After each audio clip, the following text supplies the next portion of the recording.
हई भैया जी भौजी को घिसरा के लेके जा रहे हैं और ले जाने के बाद अभी जंगल में देखिए सुता के इनको पेलना शुरू किए हैं और पेलने के बाद अब भौजी निकल के जा रही है। अरे हई क्या हुआ, भौजी लंगड़ा कहाँ रही है? लगता है भैया जी ने भौजी को पीछे से पेल दिए हैं, इसीलिए भौजी लंगड़ा रही है। और अभी भौजी का भतार भी सामने दिखाई दिया है, देखते हैं आगे क्या होता है। अच्छा ये बताओ तोरा दागी कहाँ से लागल बरे? घूमे तनी ये भैया जी ये बतिया के गा के पूछो ना, कैसे लागल बाबे कपड़ा में दागी? कैसे का लागल? भौजी पेलवाओ तो नहीं है तो उहे कपड़ा में माल चुग गइल, वही के दागी लागल बा।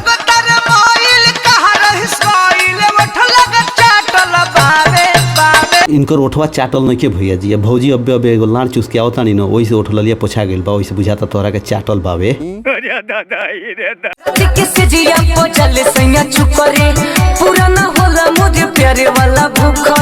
पूरा ना होला प्यार वाला भूख रे। ये भौजी तू एक काम कर, हमरा कहना हुआ हम अपन लड़वा तोर मुँह में डाल के चुसवा देता नहीं, तोर भूख पूरा हो जाई।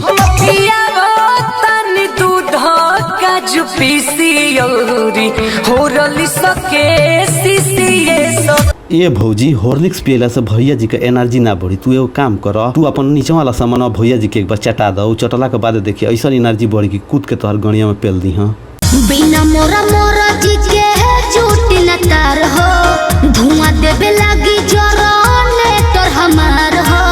ए भौजी जब तोहर मर्जी नहीं के पेलवाए के तो एगो काम करिए, भैया जी के लड़वा अपन मुँह में लेके चुसिया के उनका मलवा निकाल दी। कोई के बिया है लैला कहा तो कैला भाई जगले बिहार।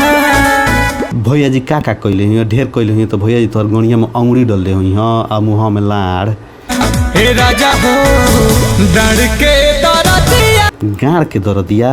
रुका फिर सुने दो। हे राजा हो डर के दरदिया जन्म ले तनु में जा। ओ अच्छा डाँड़े के दर्द। ये भौजी आगे से या पीछे से हेंग हमचुआ के भैया जी से मरवैबू तो डाँड़ दर्द ना करी तो कल लाड़ दर्द करी। मजा मार के फरार हो गइल। माजा मार के ए भौजी हमनी कहिए तोहर गणिया में कोनो औंगड़िया के भागल हो, बाकी तोहर बिलिया में कोनो घोप के भागल हो।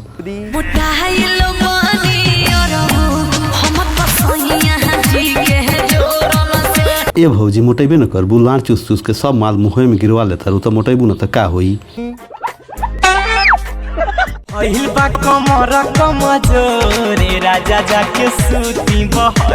ए भौजी तोहर भतरा बहरी सुतो कहीं अपन येरवा के बोलवा के पेलवा ले लू तब का होई हो।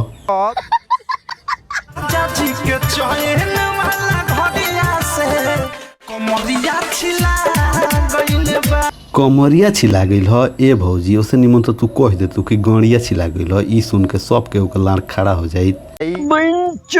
तो भाई लोग आज के बकचोदी है ये समाप्त होगा, आगे फिर एगो नया वीडियो में मिलल जाए, तब तक के लिए नमस्कार।